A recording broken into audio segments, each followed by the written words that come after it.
Hello everyone, my name is Kishan Kumar and आ चुके हैं प्रकाश के परावर्तन का दूसरा लेक्चर लेकर के। आज के लेक्चर में हम लोग प्रकाश के परावर्तन के नियम को पढ़ेंगे, लेकिन सबसे पहले इन तीन प्रकार के पदार्थ के बारे में आप लोग जान लीजिए। एक नंबर में है पारदर्शी पदार्थ, दूसरा है पारभासी और तीसरा है अपारदर्शी पदार्थ। तो इन सब का डिफिनीशन यहाँ पे लिखा हुआ है, आप लोग इसको नोट कर सकते हैं। मैं इनके बारे में संक्षेप में बताता हूँ।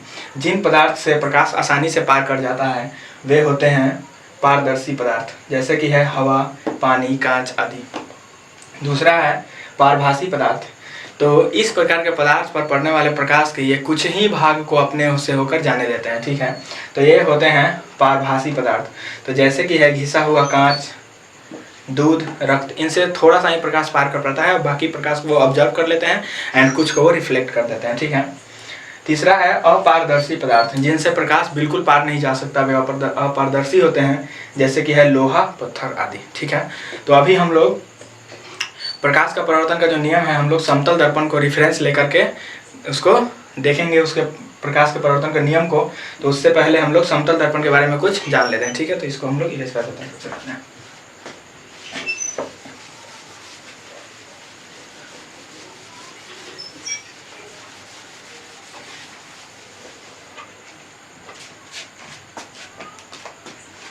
पहले हम लोग समतल दर्पण को समझ लेते हैं, समतल दर्पण आखिर बनता कैसे है।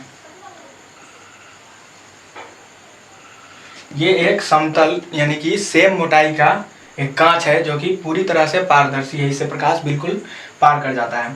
तो हम लोगों को इसको समतल दर्पण बनाने के लिए इसको रजतित करते हैं, इसके एक सतह को सिल्वर से सिल्वर्ड किया जाता है इसको, ठीक है।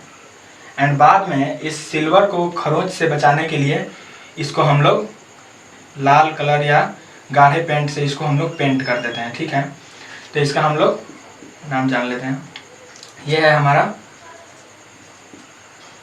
इसका हमारा ये जो हो गया परावर्तक सतह, ये हमारा हो गया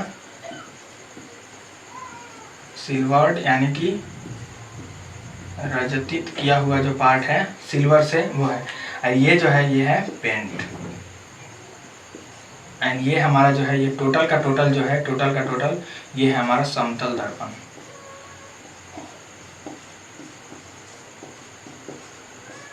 ठीक है। हम लोग प्रकाश के परावर्तन का नियम जो पढ़ेंगे तो उस समय हम समतल दर्पण को इस तरह से डिनोट करेंगे, क्योंकि आसानी पड़ेगा ऐसे उसको दर्शाने में। तो समतल दर्पण को बनाने के लिए हमको चाहिए एक पारदर्शी शीशा जो कि सेम मोटाई का समतल होना चाहिए एकदम। एंड उसको हम लोग सिल्वर्ड यानी कि रजतित कर देंगे एक साइड को, एंड उस रजतित किए हुए भाग के साइड ही उसको पेंट कर देंगे ताकि वो रजतित किया हुआ खरोंच आने से बच सके वो, ठीक है। तो इस तरह से हम लोग समतल दर्पण को बनाते हैं, ठीक है। समतल दर्पण को प्रकाश का एक अच्छा परावर्तक माना जाता है, क्योंकि ये मतलब जो भी सतह जितना ज़्यादा चिकना होगा वो उतना ज़्यादा प्रकाश को रिफ्लेक्ट करेगा। तो अभी हम लोग प्रकाश के परावर्तन का जो नियम है हम लोग इसी समतल दर्पण पे देखेंगे, ठीक है।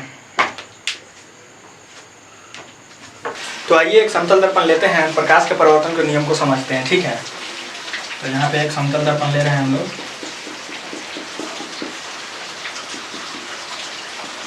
ठीक है। यहाँ पे सबसे पहले प्रकाश के परावर्तन को दर्शाते हैं यहाँ पे। तो यहाँ से एक किरण है ए, जो कि समतल दर्पण के मध्य बिंदु पे यहाँ पे इसको हिट कर रहा है, ठीक है। इस बिंदु को हम लोग बोलेंगे आपतन बिंदु।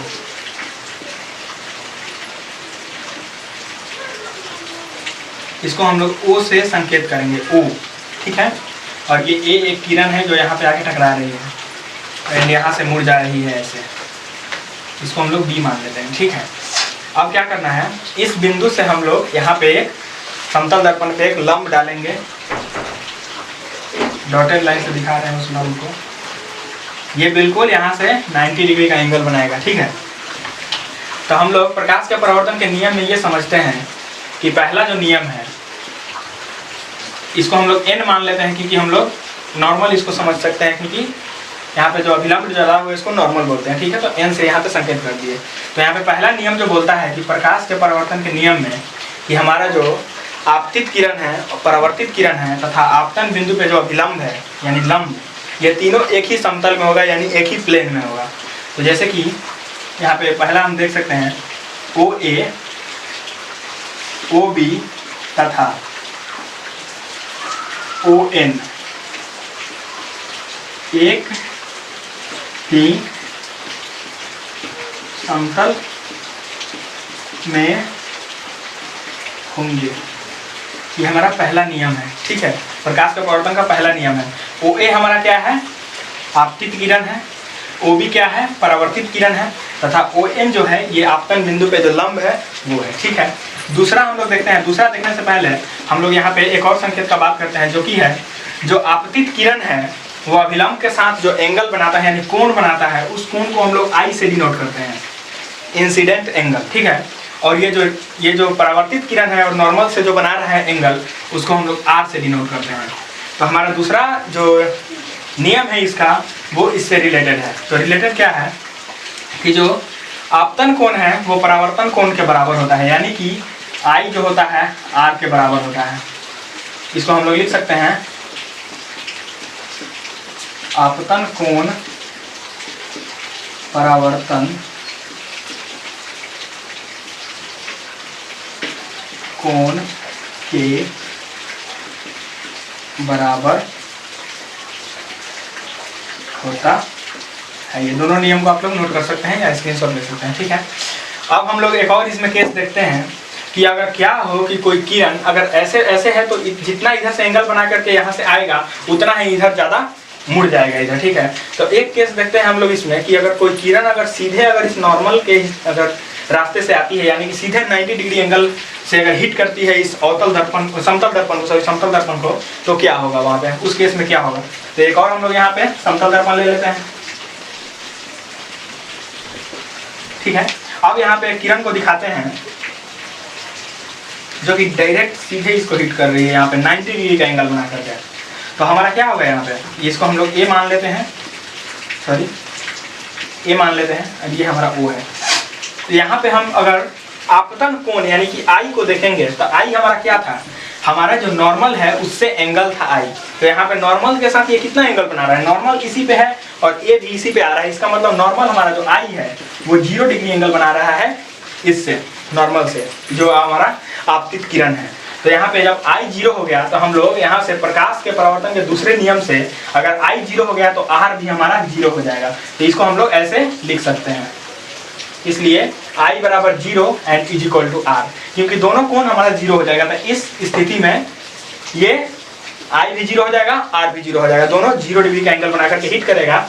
एंड हिट करने के बाद जो परावर्तित किरण है वो कहाँ जाएगा, तो हमारा जो परावर्तित किरण है ठीक इसी रास्ते से 0 डिग्री का एंगल बनाते हुए, जैसे कि यहाँ पे देख रहे हैं हम R जो है 0 डिग्री है, तो R क्या है, परावर्तित किरण है, परावर्तित किरण परावर्तित कोण है। तो परावर्तित कोण है तो वो परावर्तित किरण इसी से 0 डिग्री बना करके और लौट जाएगा इसी माध्यम से।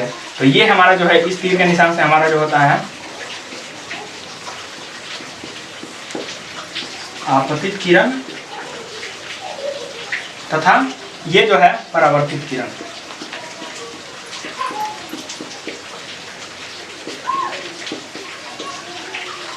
ठीक है, तो हमारा ये 0 डिग्री का एंगल बना के ही लौट जाएगा। और इस केस में ये कंडीशन होगा I बराबर 0 और R बराबर 0, यहाँ पे लिख सकते हैं, इसलिए I बराबर 0 R बराबर 0, यानी कि आपतन कोण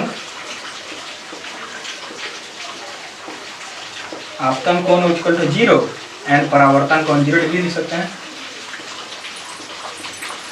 परावर्तन कोण भी 0 हो जाएगा।